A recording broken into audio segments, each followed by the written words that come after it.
अध्याय 145, अध्याय 145, अध्याय 132। बर्बर जनजाति के 1 लाख कैदियों में से एक को भी यह राजकुमार रिहा नहीं करेगा। अध्याय 145, अध्याय 132।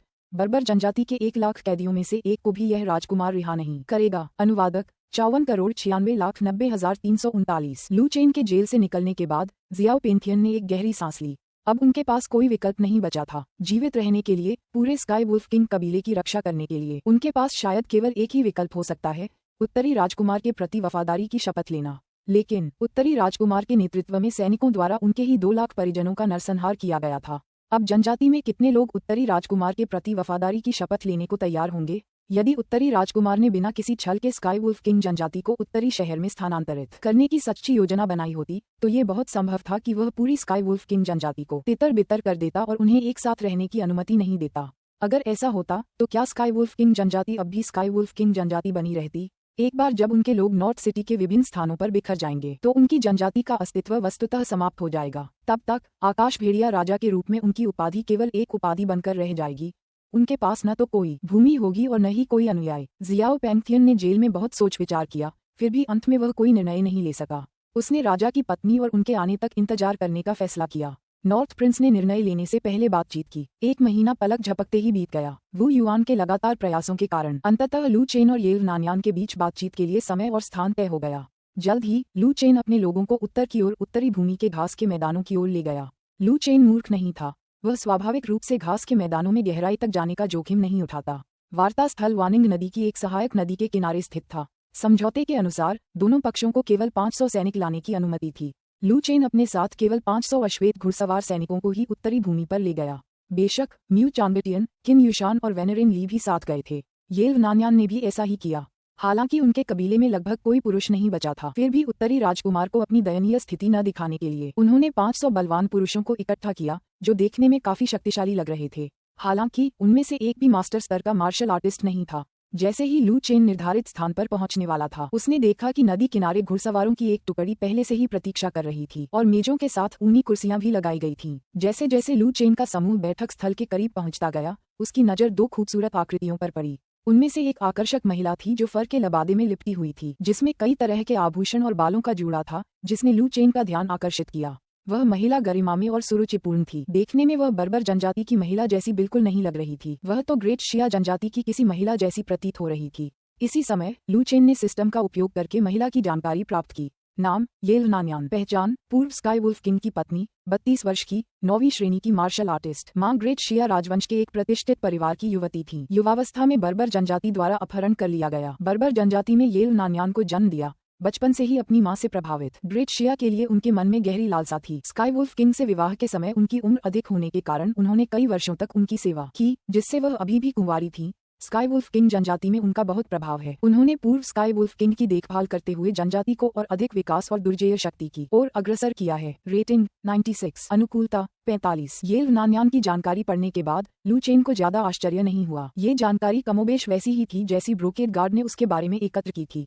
फिर लू चेन की नजर येल नानयान के बगल में बैठी महिला पर पड़ी, जिसने फर के कपड़े पहने हुए थे और वह कुछ हद तक युवा और भोली भाली लग रही थी। नाम जियो वेन्याओ। पहचान स्काई वुल्फ किंग की बेटी, बर्बर राजकुमारी, 7वीं श्रेणी की मार्शल आर्टिस्ट। चाचा शियाओ पेंथियन, इस वर्ष 18 वर्ष की, उत्तरी फ्री किंग से शादी नहीं करना चाहती। कई बार ग्रेट शिया भागकर रहने की कोशिश कर चुकी है। शियाओ पेंथियन ने उत्तरी शहर पर विजय प्राप्त करने के बाद शियाओ वेन्याओ को चुपके से ग्रेट शिया भेजने की योजना बनाई थी। बर्बर सेना की विफलता को जानते हुए शियाओ वेन्याओ ने शियाओ पेंथियन के बदले खुद को सौंपने की योजना बनाई। रेटिंग 94, अनुकूलता 50, 51-55, लगातार बढ़ रही है। शियाओ वेन्याओ की जानकारी देखकर लू चेन कुछ हैरान रह गई। आकाश भेड़िया राजा की पुत्री होने के नाते, जिसने अपने पिता की जान ली थी, उसके मन में न केवल उनके प्रति कोई द्वेष नहीं था, बल्कि उनके प्रति उसकी अनुकूलता 50 से अधिक थी, जो लगातार बढ़ रही थी। दिलचस्प, इस दौरान शियाओ वेन्याओ और येल नानयान दोनों ने दूर से आ रहे लू चेन को ध्यान से देखा। येल नानयान को लंबे समय से पता था कि लू चेन 16 या 17 साल का एक किशोर ही था। हालांकि उसके बारे में पहले मिली सभी जानकारियां उसे नकारात्मक रूप में चित्रित करती थीं, जैसे कि वह एक भोगी था जो राजकुमार के महल में कई सुंदरियों को रखता था और सारा दिन मौज मस्ती में लिप्त रहता था और विलासिता के कारण खोखला हो चुका था। लेकिन अब ऐसा लग रहा था कि वह सारी जानकारी झूठी थी। नीले काले रंग के अजगर ड्रैगन चोगे में लिपटा हुआ वह युवक उनकी ओर घोड़े पर सवार होकर आ रहा था। वह बेहद सुरुचिपूर्ण, असाधारण रूप से आकर्षक और हष्टपुष्ट प्रतीत हो रहा था। उसका शरीर भी हष्ट-पुष्ट और मजबूत लग रहा था। वह व्यभिचार में लिप्त होकर खोखला हो चुका व्यक्ति बिल्कुल नहीं था। स्पष्टतः उन्हें धोखा दिया गया था। नहीं, अधिक सटीक रूप से कहें तो सभी लोग उत्तरी राजकुमार द्वारा धोखा खा चुके थे। येल नान्यान ने तुरंत लू चेन का पुनर्मूल्यांकन किया और उन्हें एक महान महत्वाकांक्षा वाला व्यक्ति बताया। येल नान्यान को चिंता होना लाजमी था, आज की बातचीत शायद सुचारू रूप से न चले। इसके अलावा येल नान्यान ने लू चेन के पीछे चल रहे काले घुड़सवारों को भी देखा। उनकी संख्या भले ही केवल 500 हो, लेकिन इन काले घुड़सवारों से भयंकर आभा निकल रही थी। वे कुलीन भारी घुड़सवार थे। स्पष्ट है कि 3 लाख बर्बर सेना पर उत्तरी राजकुमार की विजय में इन भारी घुड़सवारों की भूमिका रही होगी। भले ही उत्तरी राजकुमार केवल 500 सैनिक ही लाए थे, येल नान्यान जानता था कि उत्तरी शहर में 500 से अधिक भारी घुड़सवार अवश्य होंगे। उत्तरी राजकुमार द्वारा इन 500 भारी घुड़सवारों को लाना उनकी सैन्य शक्ति का स्पष्ट प्रदर्शन था। अध्याय 146, अध्याय 146, अध्याय 132। बर्बर जनजाति के 1 लाख कैदियों में से एक को भी यह राजा नहीं बख्शेगा। अध्याय 146, अध्याय 132। बर्बर जनजाति के 1 लाख कैदियों में से एक को भी यह राजा नहीं बख्शेगा। अनुवादक 54,96,339। इस समय जियाओ वेन्याओ की निगाहें लू चेन पर टिकी हुई थीं। पहले तो वह बहुत घबराई हुई थी। आखिरकार उत्तरी राजकुमार की दासी बनने और उत्तरी राजकुमार के महल में आने के बाद हर दिन उसके द्वारा प्रताड़ित किए जाने का विचार ही उसे भयभीत कर रहा था। लेकिन जैसे ही उसने लू चेन को देखा, वह तुरंत उसके रूप रंग पर मोहित हो गई। बर्बर जनजाति के असभ्य पुरुषों की तुलना में जियाओ वेन्याओ स्वाभाविक रूप से ग्रेट सुम के लोगों को पसंद करती थी। इसके अलावा उसने उत्तरी राजकुमार की सुंदर और आकर्षक छवि के बारे में बहुत पहले ही सुन लिया था। वू युआन के प्रभाव में आकर जियाओ वेन्याओ ने बहुत पहले से ही लू चेन के बारे में सोचना शुरू कर दिया था। वह सोचा करती थी कि जब उसके पिता उत्तरी शहर पर विजय प्राप्त कर लेंगे तो वह उनसे इनाम के तौर पर उत्तरी राजकुमार को गुलाम के रूप में देने की विनती करेगी। बेशक वह विचार अब पूरी तरह से चकनाचूर हो गया था। न केवल उत्तरी राजकुमार का उसका गुलाम बनना असंभव था, बल्कि इसके बजाय वह खुद उत्तरी राजकुमार की एक छोटी महिला गुलाम बन सकती थी। हालांकि अगर वह उत्तरी राजकुमार की प्रेमिका बन सकती थी तो उसके पिता की हत्या का दुख महत्वहीन प्रतीत होता था। जैसे ही जियाओ वेन्याओ लू चेन को घूर रही थी और दिवास्वप्न देख रही थी, अचानक उत्तरी राजकुमार के पीछे एक परिचित आकृति प्रकट हुई। वह लंबा व्यक्ति भी घोड़े पर सवार था, लेकिन वह अस्त व्यस्त और बहुत थका हुआ लग रहा था। लू चेन को अपने साथ शियाओ पेंथियन को लाते देख बर्बर जनजाति के सभी लोग बेचैन हो गए। महापुजारी ने उत्साह से कहा, ये शियाओ है, जनरल शियाओ। शियाओ वेन्याओ तुरंत अपने मोह से बाहर आ गई। शियाओ पेंथियन को सचमुच जीवित देखकर वह अत्यधिक उत्साहित हो गई। वह दौड़कर जाने ही वाली थी कि अंकल, अंकल। येल नान्यान ने झट से शियाओ वेन्याओ का हाथ पकड़ लिया और उसे आगे बढ़ने से रोक दिया। उत्तरी राजकुमार सौदेबाजी में अपनी शक्ति बढ़ाने के लिए शियाओ पेंथियन को साथ लाया था। इस समय उनके लिए एक दूसरे से संपर्क करना सुविधाजनक नहीं था, क्योंकि हर कार्रवाई प्रोटोकॉल के अनुसार होनी थी। कुछ ही देर में लू चेन नदी किनारे पहुंच गया। वह सीधे अपने घोड़े से उतरे और फिर सुंदर येल नान्यान की ओर मुस्कुराते हुए बोले, कहते हैं कि आकाश भेड़िया राजा की पत्नी बेहद खूबसूरत है। उन्हें देखने वाला कोई भी पुरुष उनसे नजरें नहीं हटा पाता। पहले तो मुझे इस बात पर यकीन नहीं हुआ, लेकिन आज आपको देखकर मुझे यकीन हो गया कि यह बात बिल्कुल सही है। येल नान्यान को उनकी बातों से कोई आपत्ति नहीं हुई। उन्होंने मुस्कुराते हुए जवाब दिया, उत्तरी राजकुमार, आपकी प्रशंसा के लिए धन्यवाद। कृपया बैठिए। बिना किसी झिझक के लू चेन मेज के पास गया और बैठ गया।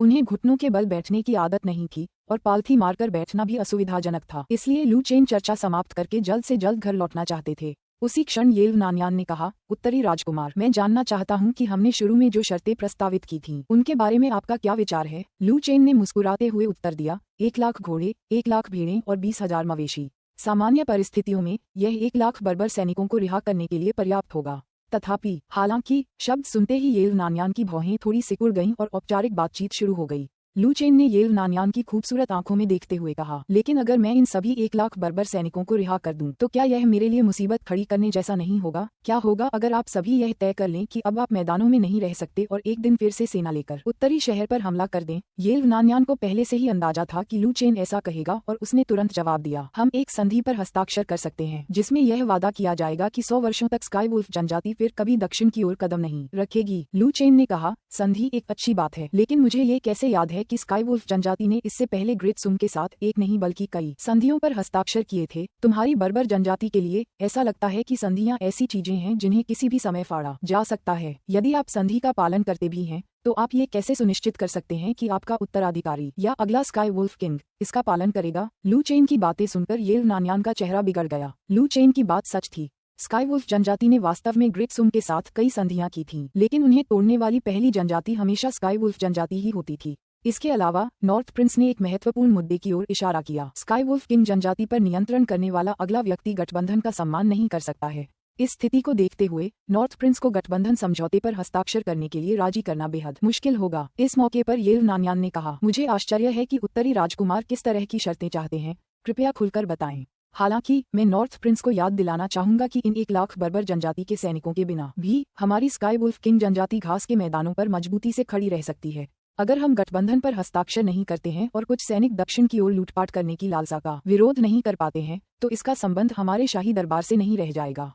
लू चेन मुस्कुराई और फिर बोली, रानी येल, अगर आप सचमुच मानती कि बर्बर जनजाति के ये 1 लाख सैनिक व्यर्थ हैं तो आप यहाँ मेरे साथ बातचीत करने नहीं आती। उन्होंने आगे कहा, आप अपने स्काई वुल्फ किंग ट्राइब की मौजूदा स्थिति से भली भांति परिचित हैं। पुरुषों के बिना इस सर्दी के बीत जाने के बाद ये भी संदिग्ध है कि स्काई वुल्फ किंग जनजाति का अस्तित्व भी रहेगा या नहीं। खासकर उत्तर में नॉर्थ फ्रेकिंग के रहते हुए 2 लाख से अधिक सैनिकों की अचानक हुई मौत के बाद अगर नॉर्थ फ्रेकिंग को इसकी जानकारी मिलती है तो वह निश्चित रूप से इस अवसर को हाथ से जाने नहीं देगा। स्काई वुल्फ किंग जनजाति का सफाया करने से पूरा उत्तरी क्षेत्र नॉर्थ फ्रेकिंग के पूर्ण प्रभुत्व में आ जाएगा। उनके पास आगे बढ़ने का कोई कारण नहीं है। लू चेन के शब्दों को सुनकर येल नानयान के हाथ अनियंत्रित रूप से कांपने लगे, जिसकी उसे पहले से ही आशंका थी। फिर भी वह कभी भी उचित जवाब नहीं सोच पाई थी। वह सिर्फ मजबूत होने का दिखावा कर सकती थी। तब येल नानयान ने कहा, क्या आपको नहीं लगता कि यह आपकी थोड़ी नासमझी है? उत्तर के राजकुमार आकाश भेड़िया राजा जनजाति 1 सदी से उत्तर भूमि में है और अनगिनत संतानें पैदा कर चुकी है। क्या आपको सच में लगता है कि 2 लाख से अधिक की हानि हमें हराने के लिए काफी है? लू चेन ने उदासीनता से कहा, रानी येल, मैं स्पष्ट कर दूं, ये दिखावा करने की कोई आवश्यकता नहीं है कि आपका स्काई वुल्फ किंग कबीला अभी भी शक्तिशाली है। उत्तरी शहर में आने के पहले दिन से ही मैं आपकी हर गतिविधि पर नजर रख रहा हूँ। मुझे आपके कबीले के लोगों की अनुमानित संख्या, आपके पास मौजूद घोड़ों, मवेशियों और भेड़ों की संख्या, ग्रेट सम के व्यापारियों के साथ आपकी मिलीभगत और कुलीन परिवार और राजकुमार लू शुयुन के साथ आपके संबंधों की पूरी जानकारी है। लू चेन की बातें सुनकर येल नानयान और बर्बर जनजाति के बुजुर्गों के चेहरे पर जबरदस्त बदलाव आया। ग्रेट सुम अभिजात परिवार और राजकुमार लू शुयुन के साथ उनके लेन देन की जानकारी केवल बर्बर जनजाति के नेताओं को ही होनी चाहिए थी। फिर भी उत्तरी राजकुमार ने इसे उजागर कर दिया, जिसका अर्थ है कि वह स्काई वुल्फ किंग जनजाति को पूरी तरह से समझता था। बेशक वे इस बात को लेकर निश्चित नहीं हो सकते थे कि यह जानकारी उनके सैनिकों के बीच मौजूद जासूसों से मिली थी या जियाओ पेंथियन द्वारा किए गए विश्वासघात से। अब वे एक बात को लेकर स्पष्ट थे, उनकी बातचीत बेहद निष्क्रिय थी और उसमें सौदेबाजी की गुंजाइश न के बराबर थी। काफी देर के विराम के बाद येल नानयान ने नाक सिकोड़ते हुए अंत में कहा, तो उत्तर के राजकुमार, जब से तुम उत्तर शहर आए हो तब से तुम आकाश भेड़िया राजा जनजाति के विनाश की साजिश रच रहे हो। लू चेन ने जवाब दिया, नष्ट करना? नहीं नहीं नहीं, मेरा ऐसा कोई इरादा नहीं है। ये सुनकर येल नानयान तुरंत असमंजस में पड़ गया। अगर इसका उद्देश्य स्काई वुल्फ किंग जनजाति का सफाया करना नहीं था तो फिर इसका मकसद क्या था? लू चेन ने आगे कहा, उत्तरी भूमि में कई जनजातियां हैं, केवल स्काई वुल्फ किंग जनजाति ही नहीं, और पश्चिम में तो और भी अधिक जनजातियां हैं। यदि एक जनजाति का सफाया भी हो जाए तो अन्य बर्बर जनजातियां उत्तरी भूमि में पलायन कर जाएंगी। इसके बाद येल नानयान ने पूछा, चूंकि उत्तरी राजकुमार का इरादा हमारे कबीले को खत्म करने का नहीं है तो क्या मैं आपकी शर्तें जान सकता हूँ? पैरों में थोड़ी तकलीफ महसूस करते हुए लू चेन खड़ा हुआ और वानिंग नदी की ओर देखते हुए बोला, मैं साफ साफ कह देता हूँ, मेरा इरादा बर्बर जनजाति के 1 लाख कैदियों में से किसी को भी रिहा करने का नहीं है। ये सुनकर येल नानयान और बर्बर जनजाति के बुजुर्ग क्षण भर के लिए स्तब्ध रह गए। येल नानयान का चेहरा कुछ पीला पड़ गया। ये सबसे बुरा नतीजा था जिसकी उसने कल्पना भी नहीं की थी। आखिर हम 1 लाख बर्बर जनजाति के कैदियों की बात कर रहे हैं और स्काई वुल्फ किंग जनजाति को नष्ट करने का इतना सुनहरा मौका था, तो उत्तर राजकुमार जैसा धूर्त व्यक्ति इसे कैसे गंवा सकता था? उसी क्षण येल नानयान ने कहा, अगर उत्तरी राजकुमार का हमारे लोगों को रिहा करने का कोई इरादा नहीं है तो बातचीत के लिए सहमत क्यों हुए? क्या ऐसा हो सकता है कि उत्तरी राजकुमार इस अवसर का उपयोग हमें भी खत्म करने के लिए करना चाहते हों? इस संभावना को ध्यान में रखते हुए येल नानयान ने शुरू से ही बर्बर जनजाति की घुड़सवार सेना को दूर खड़े रहने का आदेश दिया था। ऐसी बातचीत में दोनों पक्षों के लिए इतने कम सैनिकों के साथ आना असंभव था। येल नानयान के बोलते ही घटनास्थल का माहौल बेहद तनावपूर्ण हो गया। बर्बर जनजाति के सैनिकों ने अपनी तलवारें कसकर पकड़ रखी थी, युद्ध के लिए तैयार थे, जबकि ब्लैक कैवेलरी किसी भी क्षण हमला करने के लिए तैयार खड़ी थी। अध्याय 147, अध्याय 147, अध्याय 133 तुम्हें बंधक बनकर मेरे साथ रहना होगा। अध्याय 147, अध्याय 133 तुम्हें बंधक बनकर मेरे साथ रहना होगा। अनुवादक 54,96,9339। लू चेन अपने आसपास के तनावपूर्ण माहौल से पूरी तरह अप्रभावित प्रतीत हो रहा था, क्योंकि वह अपने हाथों को पीठ के पीछे बांधकर दूर वानिंग नदी की ओर देख रहा था। रानी येल्फ, मेरा आपसे एक सवाल है। आपने उत्तरी शहर पर हमला करने का पहला कारण क्या था? लू चेन के अचानक पूछे गए इस सवाल को सुनकर येल नानयान और भी ज्यादा हैरान हो गया। ऐसे समय में ऐसा सवाल पूछने का क्या मतलब था? वह ये बिल्कुल भी नहीं समझ पा रही थी कि उससे 10 साल से भी अधिक छोटा वह युवक क्या सोच रहा था। फिर भी येल नानयान ने अंततः जवाब दिया, उत्तरी शहर पहाड़ों से घिरा हुआ है जो उत्तरी हवाओं को रोकते हैं और यह नदियों से समृद्ध है। ये भूमि का खजाना है। चूंकि महान सुम उत्तरी भूमि के साथ इतना उपेक्षापूर्ण व्यवहार करता है तो हम इसे अपने लिए क्यों न ले लें। लू चेन का चेहरा शांत था और उसने कहा, आपके जवाब में एक खामी है। ऐसा लगता है जैसे आप कह रहे हैं कि आपने उत्तरी शहर पर उसकी जमीन के लिए हमला किया था। जब लू चेन ने ये कहा तो बर्बर जनजाति के कुछ बुजुर्ग असमंजस में पड़ गए। क्या वे उत्तरी शहर पर उसकी जमीन के लिए ही हमला नहीं कर रहे थे?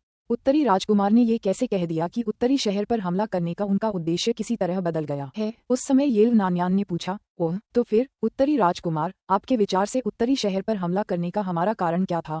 लू चेन ने आगे कहा, आपने बेहतर जीवन वातावरण के लिए, ग्रेट सुम के समान सुंदर जीवन जीने का मौका पाने के लिए ऐसा किया और इसीलिए आपने नॉर्थ सिटी पर हमला किया। येल नान्यान ने खंडन नहीं किया क्योंकि लू चेन सही थे। यदि यह अतीत की बात होती तो बर्बर जनजाति मुख्य रूप से भोजन और महिलाओं की लूट के लिए दक्षिण की ओर जाती, लेकिन इस बार स्थिति अलग थी। इस बार वे ग्रेट सुम के समान ही सुखमय जीवन प्राप्त करने के लिए एक राष्ट्र की स्थापना कर रहे थे। इसके बाद लू चेन ने कहा, ये राजा आपको अपने रहने के माहौल को बदलने का अवसर प्रदान कर सकता है। लू चेन से यह अप्रत्याशित प्रस्ताव सुनकर येल नान्यान को अचानक लगा कि वह उस युवक के विचारों को समझने में संघर्ष कर रही है। इसके बाद येल नान्यान ने पूछा, क्या उत्तरी राजकुमार इतने दयालु होंगे? लू चेन ने आगे कहा, मैंने सुना है कि रानी येल्व के नेतृत्व में स्काई वुल्फ किंग जनजाति ग्रेट सुम से सीख रही है। कई लोगों ने ग्रेट सुम के लोगों जैसी जीवन शैली अपना ली है और अधिकांश लोगों ने ग्रेट सुम की भाषा भी सीख ली है। कृपावश मेरा मानना है कि आप ग्रेट सम के नागरिक बनने के योग्य हैं। इसलिए मैं स्काई वुल्फ किंग जनजाति को नॉर्थ सिटी में स्थानांतरित होकर बसने की अनुमति देता हूँ। उनके शब्द बम की तरह फट पड़े। येल्व नान्यान के पीछे मौजूद बर्बर लोग इस घोषणा से तुरंत ही विचलित हो गए और उनके बीच तीखी बहस छिड़ गई। नॉर्थ प्रिंस हमें नॉर्थ सिटी में जाने की अनुमति दे रहा है?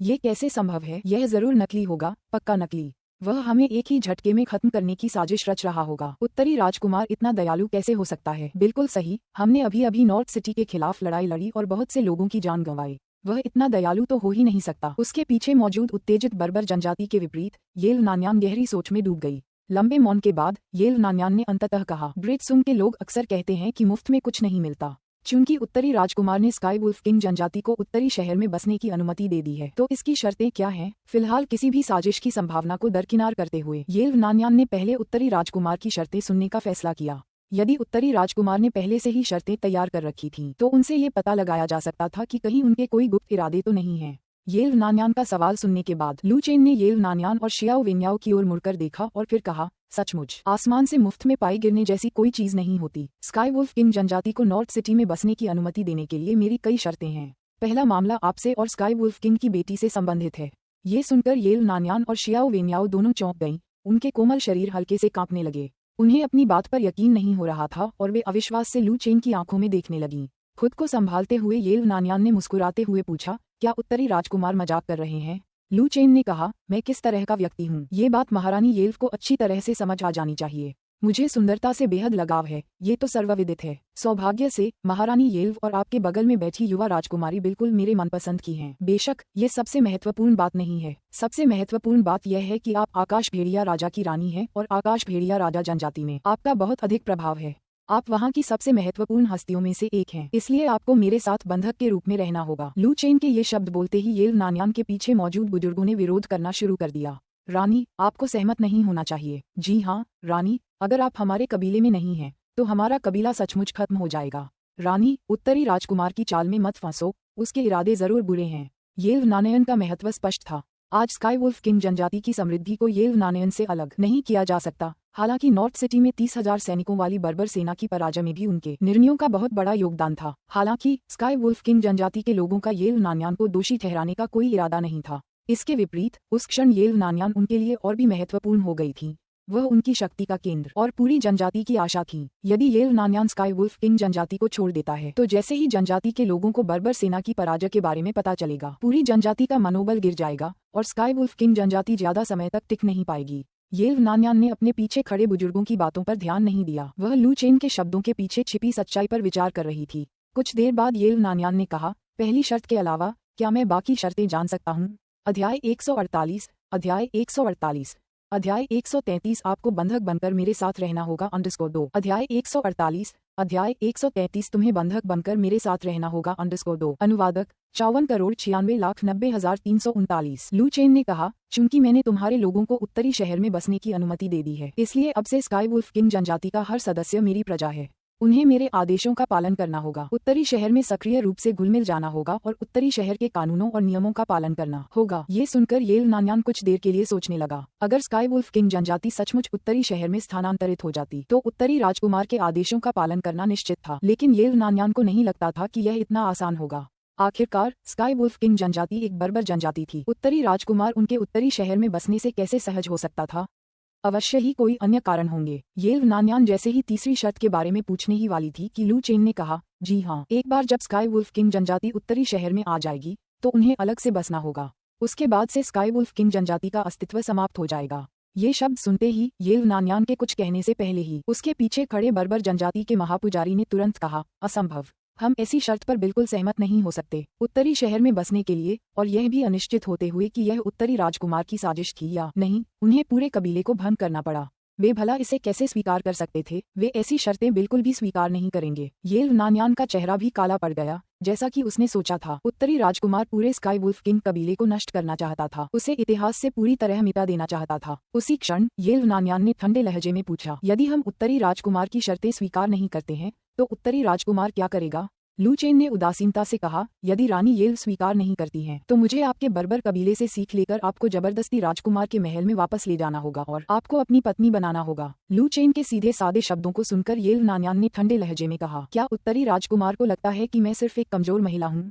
बोलते समय येल नान्यान से एक मार्शल आर्टिस्ट की आभा झलक रही थी। वर्षों से उसने विभिन्न तरीकों से ग्रेट सुम की मार्शल आर्ट का काफी ज्ञान प्राप्त कर लिया था और वह गुप्त रूप से इसका अभ्यास करती थी। स्काई वुल्फ किंग जनजाति में बहुत कम लोग उसकी इस कौशल के बारे में जानते थे। वह शायद ही कभी अपने कौशल का उपयोग करती थी, लेकिन इसका मतलब यह नहीं था कि वह कमजोर महिला थी। येल नान्यान ने मन ही मन सोचा, वह 9वीं श्रेणी की मार्शल आर्टिस्ट थी और यद्यपि उत्तरी राजकुमार बहुत ही चालाक था, उसकी ताकत अधिक से अधिक 5वीं श्रेणी के आसपास ही थी। अगर उनके बीच सचमुच टकराव होता है तो उनके बीच की दूरी को देखते हुए उसके लिए उत्तरी राजकुमार को सीधे पकड़ना मुश्किल नहीं होगा। उसी क्षण लू चेन के पीछे खड़े सैनिकों ने दिखावा करना बंद कर दिया और अपनी मार्शल आर्टिस्ट आभा को प्रकट किया। मु चांगटियन और अन्य लोगों ने तो सीधे तौर पर अपनी सुरक्षात्मक गैंगची का प्रदर्शन भी किया। लू चेन को अच्छी तरह पता था कि येल नान्यान को उससे इस तरह बात करने का आत्मविश्वास क्यों था। वह एक छिपी हुई 9वीं श्रेणी की मार्शल आर्टिस्ट थी और निश्चित रूप से सोच रही थी कि वह उसकी बराबरी की नहीं है।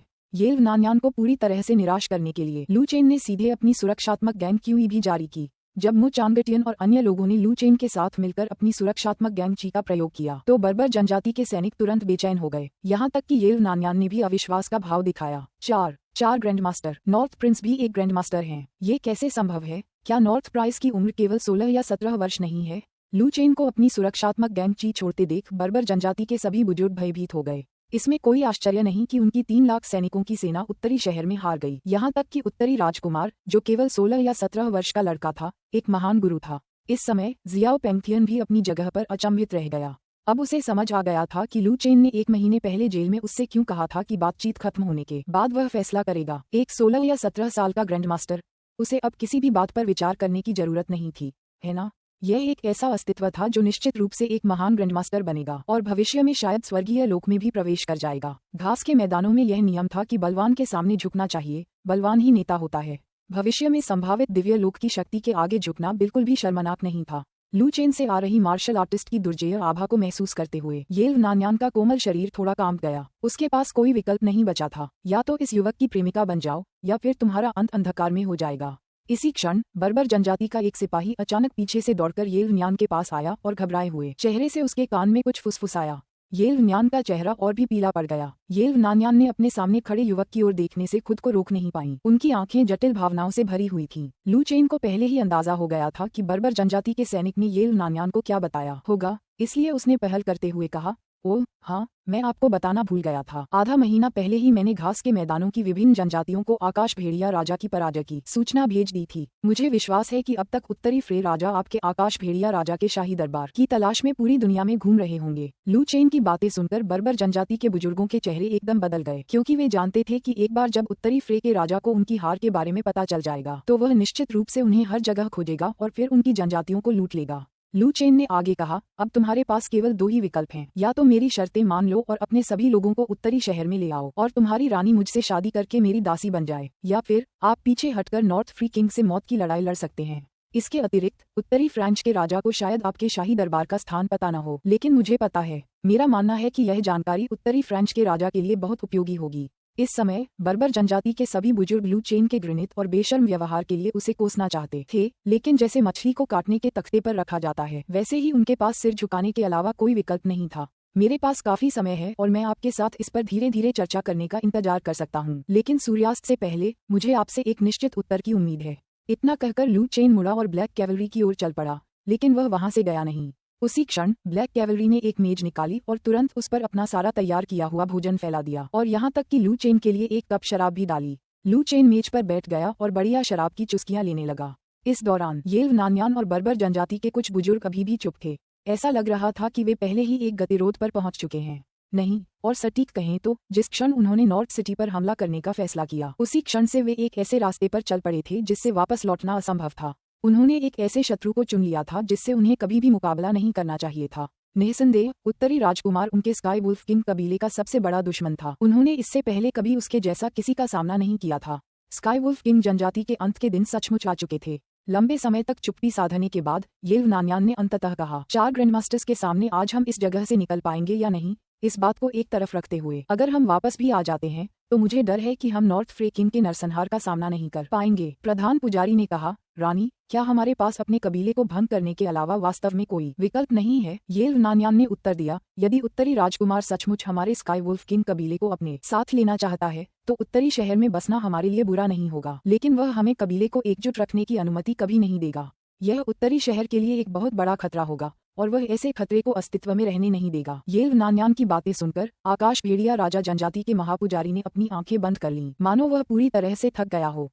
फिर उसने कहा, महारानी, आप जो भी निर्णय लेंगी हम उसका पालन करेंगे। तभी लू चेन ने अपने पीछे खड़े शियाओ पेंगथियन से कहा, जनरल शियाओ, अब आप जाकर अपने लोगों से मिल सकते हैं। लू चेन की बातें सुनकर जियाओ पेंगथियन थोड़ा हैरान रह गया। उसने अविश्वास से पूछा, तुम मुझे वहां जाने की हिम्मत कैसे करते हो? क्या तुम्हें डर नहीं है कि मैं भाग जाऊंगा? लू चेन ने शराब का एक घूंट लिया और फिर कहा, अगर आपको लगता है कि आप भाग सकते हैं तो आप कोशिश कर सकते हैं। जियाओ पेंगथियन ने पास ही खड़े वेनरेन ली पर एक नजर डाली। वेनरेन ली के हथौड़े के वार से ही वह पहले बेहोश हो गया था और वेनरेन ली के हथौड़े के बारे में सोचकर अब भी वह भयभीत था। उसने एक गहरी सांस ली, फिर येल्व नान्यान और अन्य लोगों की ओर चल पड़ा। लू चेन की तरफ से शियाओ पेंगथियन को आते देख शियाओ वेन्याओ बेहद उत्साहित हो गई। वह जल्दी से उनके पास गई, उनका हाथ पकड़ा और सिसकते हुए बोली, चाचा जी, शुक्र है आप जिंदा हैं। जियाओ पेंगथियन ने जियाओ वेन्याओ के सिर पर थपथपाते हुए कहा, याओ याओ रोमा, तुम्हारे चाचा ठीक हैं, चलो पहले वहां चलते हैं। शियाओ वेन्याओ ने सिर हिलाया और दोनों येल्व नान्यान के पास पहुंचे।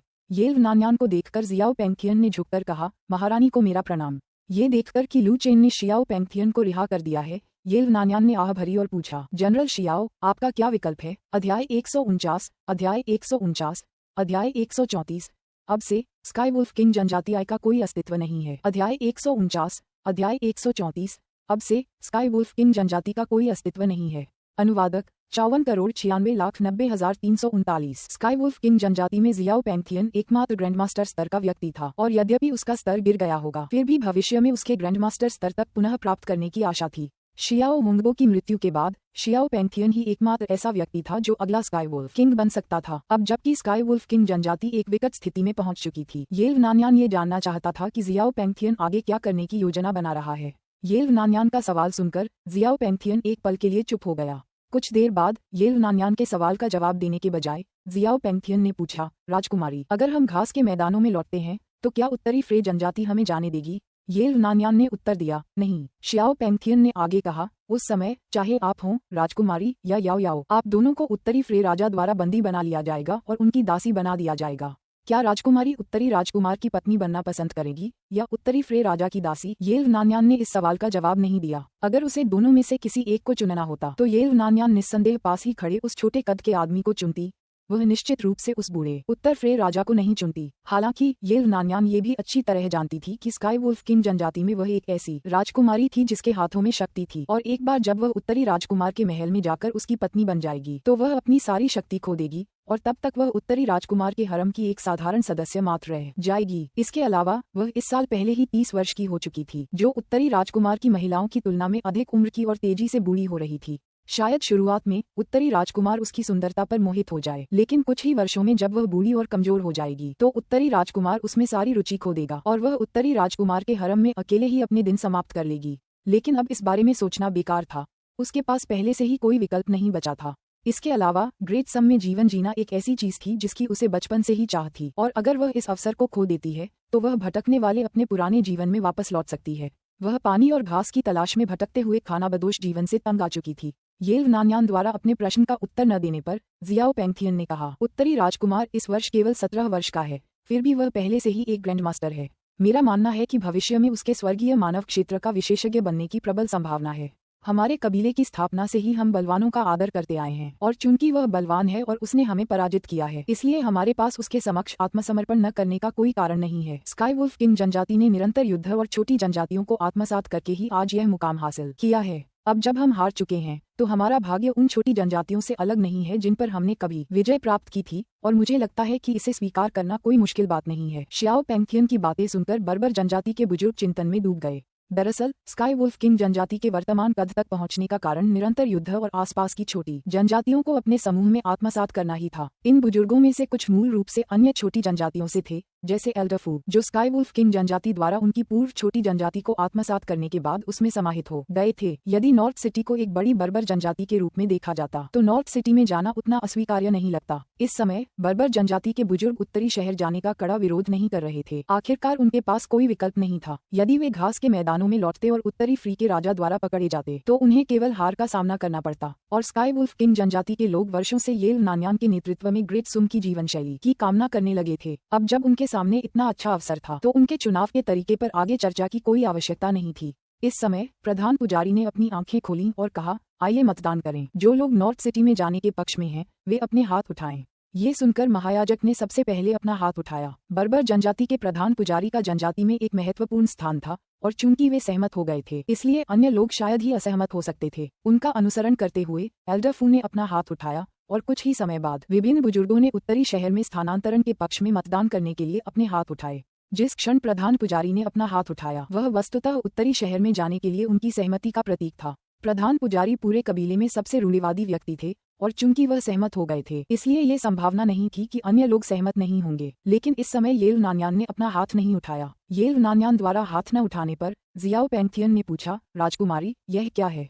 येल नानयान ने कहा, मुझे स्काई वुल्फ किंग जनजाति के भविष्य पर वोट देने का अधिकार नहीं है, लेकिन चूंकि आप सभी सहमत हैं इसलिए जनरल शियाओ को जाकर यह संदेश उत्तरी राजकुमार तक पहुंचाना चाहिए। जियो पेंगथियन ने फिर कहा, मैं समझता हूँ। इसके बाद जियाओ पेंगथियन मुड़ा और लू चेन और उसके समूह की ओर चल पड़ा। शियाओ पेंगथियन को लौटते देख लू चेन ने मुस्कुराते हुए कहा, ऐसा लगता है कि तुमने कोई फैसला कर लिया है, लेकिन मुझे ये जानने की उत्सुकता है कि तुमने जीवित रहना चुना है या विनाश। लू चेन के बोलते ही शियाओ पेंगथियन तुरंत एक घुटने पर बैठ गया और प्रणाम करते हुए जोर से बोला, यह अधीनस्थ शियाओ पेंगथियन राजकुमार को प्रणाम करता है। आज से मैं राजकुमार की तलवार बनकर उनके मार्ग को प्रशस्त करने के लिए तत्पर हूँ। ये सुनकर लू चेन ने शियाओ पेंगथियन की वफादारी पर एक नजर डाली, जो 75 तक पहुंच गई थी, जो एक महत्वपूर्ण संख्या है। ऐसा प्रतीत होता है कि स्काई वुल्फ किंग जनजाति ने नॉर्थ सिटी में बसने का फैसला किया था।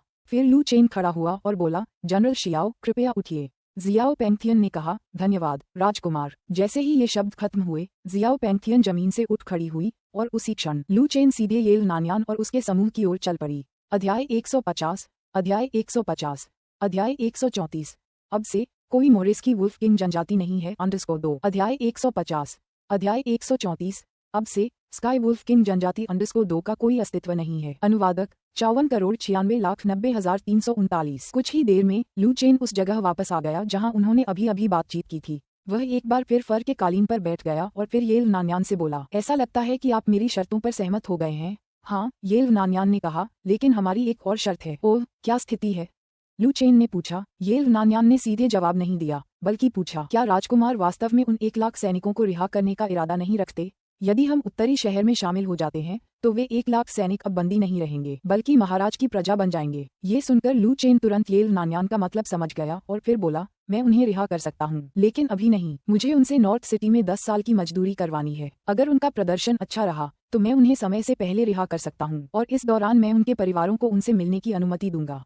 अगर उनका प्रदर्शन उत्कृष्ट रहा तो उन्हें अस्थायी रूप से घर लौटने और अपने परिवारों से मिलने की अनुमति दी जा सकती है। ये सुनकर येल नानयान ने मन ही मन आह भरी, ये सोचते हुए कि शायद ये सबसे बड़ी रियायत थी जो उत्तरी राजकुमार दे सकता था। इस रियायत के अलावा शायद उन्हें उत्तरी राजकुमार से इससे अधिक अनुकूल शर्तें नहीं मिल पाती। येल नानयान ने आगे पूछा, एक बार जब स्काई वुल्फ किंग जनजाति उत्तरी शहर में आ जाएगी तो उत्तरी राजकुमार चीजों को कैसे व्यवस्थित करने की योजना बना रहा है? उत्तरी शहर पहुंचने पर आपको अपने आप पता चल जाएगा। लू चेन ने उत्तर दिया। येल नान्यान ने पूछा, क्या राजकुमार को इस बात की चिंता नहीं है कि हमारे लोग उत्तरी शहर के आम लोगों से भिड़ जाएंगे? युद्ध अभी अभी समाप्त हुआ है और इस युद्ध के कारण उत्तरी शहर में काफी लोग मारे गए होंगे, है ना? उत्तरी शहर के आम लोगों की हमारे प्रति नफरत एक दो दिन में नहीं मिटेगी। लू चेन ने इस विषय पर आगे चर्चा नहीं की, बल्कि उदासीनता से कहा, उत्तरी शहर विशाल है और जनसंख्या विरल है। ग्रेट सम के अन्य जिलों की तुलना में नॉर्थ सिटी अपनी विशाल भूमि और कम जनसंख्या के लिए प्रसिद्ध था।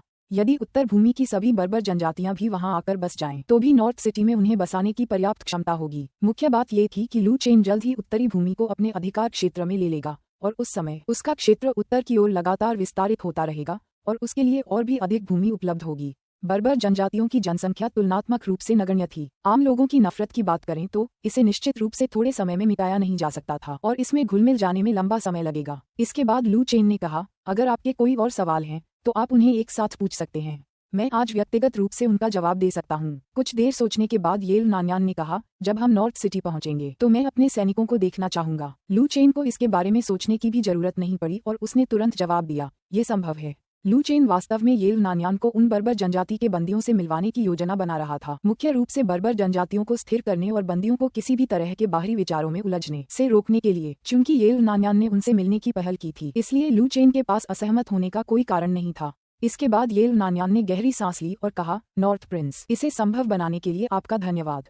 अब हमें कोई और समस्या नहीं है। अच्छा, लू चेन ने कहा, चूंकि अब आपको कोई और समस्या नहीं है तो रानी येल्व और राजकुमारी शियाओ तुरंत मेरे साथ उत्तरी शहर वापस चलेंगी। ये सुनकर बर्बर जनजाति के बुजुर्गों के चेहरों पर अपार पीड़ा के भाव दिखाई दिए। वे अपनी भावनाओं से जूझ रहे थे। यदि रानी चली जाती है और स्काई वुल्फ किंग जनजाति उत्तरी शहर में आ जाती है तो इसका मतलब स्काई वुल्फ किंग जनजाति का अंत होगा। भले ही उनका जीवन पहले से बेहतर हो, लेकिन स्काई वुल्फ किंग जनजाति के प्रति उनका लगाव ऐसी चीज नहीं थी जिसे वे रातों रात छोड़ सकें। उसी क्षण लू चेन खड़ा हुआ और ब्लैक कैवलरी की ओर चल पड़ा। उसकी जाती हुई आकृति को देखकर येल नान्यान के मन में बेहद जटिल भावनाएं उमड़ आईं। उसने कभी कल्पना भी नहीं की थी कि इतनी अधिक उम्र में, जो व्यवहारिक रूप से उत्तर राजकुमार की तुलना में एक बड़ी उम्र की मानी जा सकती है, वह उत्तर राजकुमार की पत्नी बन जाएगी। इसके बाद येल नान्यान ने अपना सिर घुमाकर शियाओ वेन्याओ की ओर देखा, जो पूरी कार्यवाही के दौरान अपने विचारों में खोई हुई थी। याओ याओ, चलो चलते हैं। शियाओ वेन्याओ ने अचंभित होकर पूछा, महारानी, क्या हम सचमुच उत्तरी राजकुमार के महल में जा रहे हैं? उत्तरी राजकुमार और उत्तरी फ्री राजा के बीच आप किसे चुनेंगे?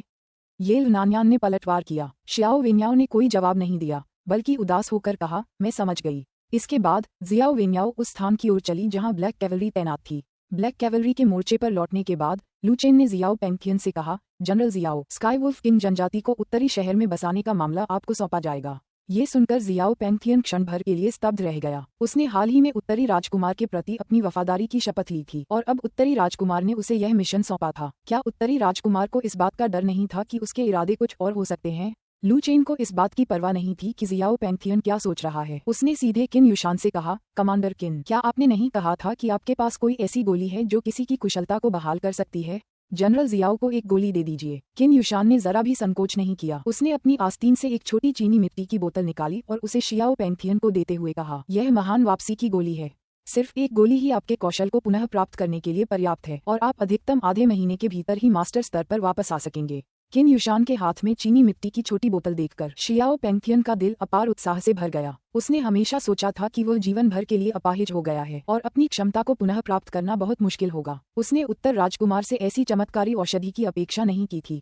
जियाओ पेंगथियन ने किन युशान के हाथ से छोटी चीनी मिट्टी की बोतल ली और तुरंत लू चेन से कहा, राजकुमार, अपने अधीनस्थ पर आपका भरोसा निश्चित रूप से मेरे द्वारा तोड़ा नहीं जाएगा। इतना कहने के बाद जियाओ पेंगथियन ने बोतल खोली और बिना किसी झिझक के अंदर की गोली निगल ली। उसने इस संभावना पर विचार भी नहीं किया कि यह जहर हो सकता है। अगर यह जहर होता भी तो उसे इसे स्वीकार करना ही पड़ता, क्योंकि वह पहले से ही अपंग था और उसके अपने कौशल को पुनः प्राप्त करने की संभावना बहुत कम थी। ग्रेट रिटर्निंग पिल लेने के तुरंत बाद जियाओ पेंगथियन ने महसूस किया कि उसकी क्षमता उसके शरीर में वापस आ रही है और उसके चारों ओर एक सुरक्षात्मक गैंग क्यूई भी उत्पन्न हो गई। हालांकि वह यह नहीं जानता था कि ग्रेट रिटर्निंग पिल क्या है, लेकिन जियाओ पेंगथियन जानता था कि यह बेहद कीमती होनी चाहिए और लू चेन द्वारा उसे इतनी मूल्यवान गोली खाने के लिए देना ये दर्शाता है कि लू चेन उसे कितना महत्व देता है। एक पल के लिए जियाओ पेंगथियन की वफादारी तेजी से बढ़ी, पल भर में 89 तक पहुंच गई, लगभग 90 के करीब। ये देखकर कि जियाओ पेंगथियन ने अपनी कुशलता पुनः प्राप्त कर ली है, लू चेन ने आगे कहा, जनरल जियाओ, आपको आज ही अपने कबीले के बुजुर्गों के साथ स्काई वुल्फ किंग जनजाति में लौट जाना चाहिए। ये सुनकर जियाओ पेंगथियन एक बार फिर स्तब्ध रह गया। जैसे ही उसे होश आया, जियाओ पेंगथियन ने तुरंत पूछा, राजकुमार, क्या आपको डर नहीं है कि आपका अधीनस्थ भाग जाएगा? अब जबकि उसने अपनी 90% शक्ति पुनः प्राप्त कर ली थी। यदि उसे स्काई वुल्फ किंग जनजाति में लौटने की अनुमति दी जाती तो संभवतः कुछ लोग भाग जाते और फिर कभी उत्तरी शहर वापस नहीं आते। जियाओ पेंगथियन को समझ नहीं आ रहा था कि लू चेन को उस पर इतना भरोसा क्यों था। लू चेन ने मुस्कुराते हुए कहा, ये पहले जैसा ही है। अगर आपको लगता है कि आप भाग सकते हैं तो आप कोशिश कर सकते हैं।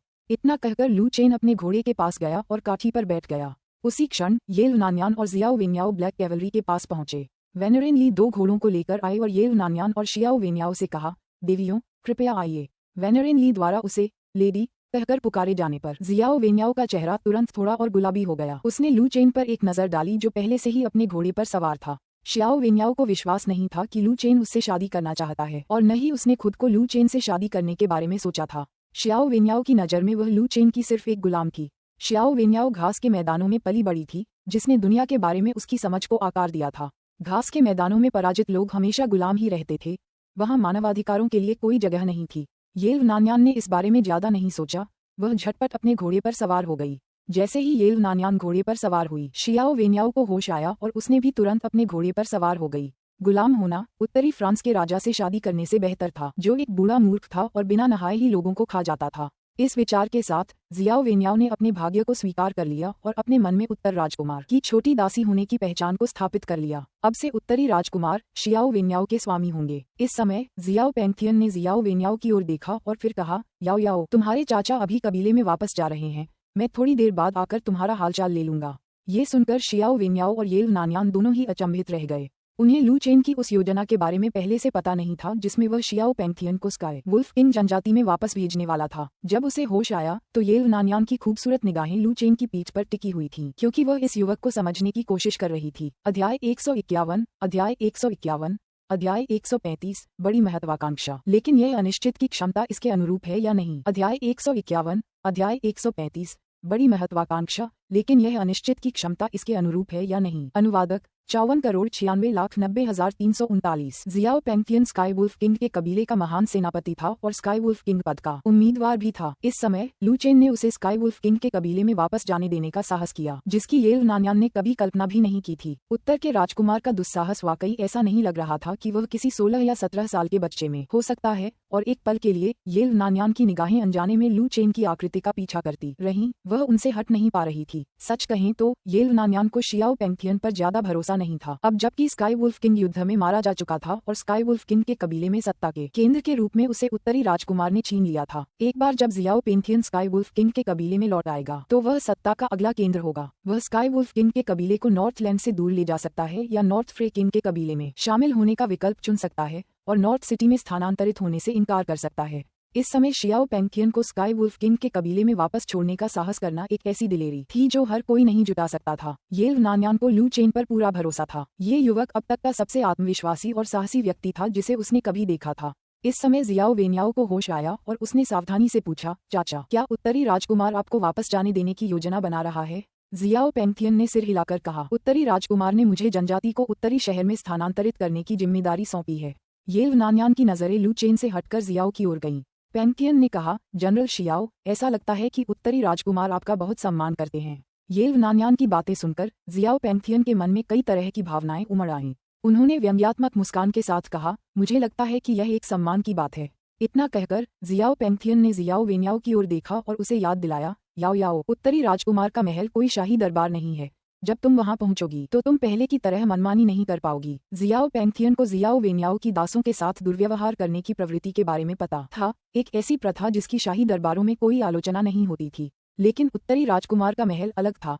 वहां ग्रेट सम जनजाति के लोग रहते थे और यहाँ तक कि नौकरानियां और सेवक भी ग्रेट सम जनजाति के ही थे, जबकि जियाओ वेन्याओ बर्बर जनजाति की एक बंधक मात्र थी। यदि वह नौकरानियों के साथ पहले की तरह दुर्व्यवहार करती रही तो वह उत्तरी राजकुमार को नाराज कर सकती थी। शियाओ वेन्याओ ने कहा, चिंता मत करो चाचा, मुझे पता है कि क्या करना है। अपने मन में शियाओ वेन्याओ ने पहले ही खुद को उत्तरी राजकुमार की दासी के रूप में स्वीकार कर लिया था और इतने सारे दासों को रखने के अपने पिछले अनुभव के साथ वह स्वाभाविक रूप से जानती थी कि एक दासी को कैसा व्यवहार करना चाहिए। शियाओ वेन्याओ को याद दिलाने के बाद शियाओ पेंथियन ने येल नान्यान की ओर देखा और कहा, मैडम, अपना ख्याल रखिएगा। जैसे ही उसकी आवाज धीमी हुई, जियाओ पेंथियन मुड़ा और उस ओर चल पड़ा जहां बर्बर जनजाति के बुजुर्ग स्थित थे। शियाओ पेंथियन की वापसी और उसकी शक्ति में आए बदलाव को देखकर बर्बर जनजाति के बुजुर्ग क्षण भर के लिए बेहद उत्साहित हो गए। अनचाहे ही उनके मन में कुछ अनुचित विचार उठे, लेकिन शियाओ पेंथियन के शब्दों ने तुरंत ही बुजुर्गों की आशंकाओं को शांत कर दिया। बुजुर्गों, मैंने उत्तरी राजकुमार के प्रति अपनी निष्ठा की शपथ ली है और मैं उत्तरी शहर में स्थानांतरण की पूरी जिम्मेदारी लूंगा। महायाजक ने आह भरी, मुड़ा और बोला, चलो चलते हैं, वापस जाने की तैयारी करो। वह और कुछ नहीं कहना चाहता था। स्काई वुल्फ किंग का कबीला पहले ही ऐसे रास्ते पर चल चुका था जहां से लौटना असंभव था और जियाओ पेंथियन की वापसी से इसमें कोई बदलाव नहीं आ सकता था। अब उत्तरी फ्रे का राजा संभवतः पहले से ही अपनी सेना के साथ उत्तरी भूमि में उनकी तलाश में निकल चुका था और भले ही जियाओ पेंथियन लौट आया था, लेकिन उनके कबीले की छोटी संख्या उत्तरी फ्रे के राजा के साथ सीधे टकराव के लिए पर्याप्त नहीं थी। दक्षिण की ओर जाना ही उनके लिए नॉर्थ फ्री किंग से बचने का एकमात्र रास्ता था, या फिर वे सीधे नॉर्थ फ्रे किंग के कबीले में शामिल हो सकते हैं। हालांकि स्काई वुल्फ किंग की जनजाति के अधिकांश लोग संभवतः नॉर्थ फ्रे किंग की जनजाति में शामिल नहीं होंगे। येल नान्यान के नेतृत्व में वर्षों से स्काई वुल्फ किंग की जनजाति की जीवन शैली और आदतें ग्रेट सुम की जीवन शैली और आदतों के साथ अधिक मेल खाने लगी थी, जबकि नॉर्थ फ्रे किंग की जनजाति अभी भी एक ऐसी जनजाति थी जो पूरी तरह से सभ्य नहीं हुई थी। बेशक कुछ लोग ऐसे भी थे जो अब भी घास के मैदानों पर जीवन बिताना पसंद करते थे। प्रधान पुजारी की बातें सुनकर सब लोग चुप हो गए। अपने कबीले की ओर लौटते समय किसी ने एक शब्द भी नहीं बोला। उत्तर की ओर से आने वाली तेज हवा वाले घास के मैदानों में केवल हवा और घोड़ों के खुरों की आवाज ही सुनाई दे रही थी। इस दौरान लू चेन भी येल नान्यान और शियाओ वेन्याओ के साथ घर के लिए रवाना हो गई। यात्रा के दौरान लू चेन अक्सर येल नान्यान की ओर आकर्षित हो जाता था और विश्राम स्थलों के दौरान उससे संबंध बनाना चाहता था। येल नान्यान की परिपक्व सुंदरता का पुरुषों पर बेहद शक्तिशाली प्रभाव था और लू चेन ने पाया कि भले ही वह मास्टर क्षेत्र तक पहुंच चुका था, फिर भी उसे उसके सामने खुद को नियंत्रित करने में संघर्ष करना पड़ा। बर्बर जनजाति के भीतर दशकों तक अपनी ईमानदारी बनाए रखने की येल नान्यान की क्षमता ने लू चेन का गहरा सम्मान अर्जित किया। यदि येल नान्यान किसी कौशल या शक्ति का उपयोग नहीं कर रही होती तो वह बर्बर जनजाति के भीतर इतने वर्षों तक अपनी ईमानदारी को बरकरार नहीं रख पाती। सौभाग्य से लू चेन के साथ हमेशा उसकी निजी रक्षक बाई किंग किंग रहती थी। जब भी उसे लगता कि वह खुद पर काबू नहीं रख पा रहा है तो वह बाई किंग किंग से बात करने चला जाता और उनके बीच संबंध मजबूत करता। हालांकि येल नान्यान अब लू चेन की थी और वह उस पर पूरी तरह अधिकार कर सकता था, फिर भी वे घर की ओर ही जा रहे थे। लू चेन ने यान काउंटी पहुंचने तक इंतजार करने का फैसला किया ताकि उसके नौकर येल नान्यान और शियाओ वेन्याओ की ठीक से देखभाल कर सकें। पहले से लू चेन और उनके साथी अंततः यान काउंटी पहुंच गए। जब यान काउंटी के आम लोगों ने देखा कि लू चेन आकाश भेड़िया राजा की पत्नी और बेटी को वापस ले आया है तो वे खुशी से झूम उठे। आम लोगों की नजर में उत्तरी राजकुमार ने न केवल आकाश भेड़िया राजा के कबीले पर विजय प्राप्त की थी, बल्कि आकाश भेड़िया राजा की महिलाओं को भी अपने वश में कर लिया था। हालांकि यह विचार कुछ हद तक अशोभनीय था, लेकिन आम लोगों के लिए यह वास्तव में एक बहुत ही रोमांचकारी मामला था। अतीत में बर्बर लोग हमेशा ग्रेट सुम से महिलाओं को अगवा करने के लिए दक्षिण की ओर आते थे और अब उनके राजकुमार ने आखिरकार अपना कुछ क्रोध निकाला और स्काई वुल्फ किंग की महिलाओं और बेटी को पकड़ लिया। उत्तर के राजकुमार द्वारा हर रात आकाश भेड़िया राजा की महिलाओं और बेटी को बेरहमी से प्रताड़ित करने का विचार आम लोगों को बहुत संतुष्टि देता था। अपने घोड़ों पर सवार येल नान्यान और शियाओ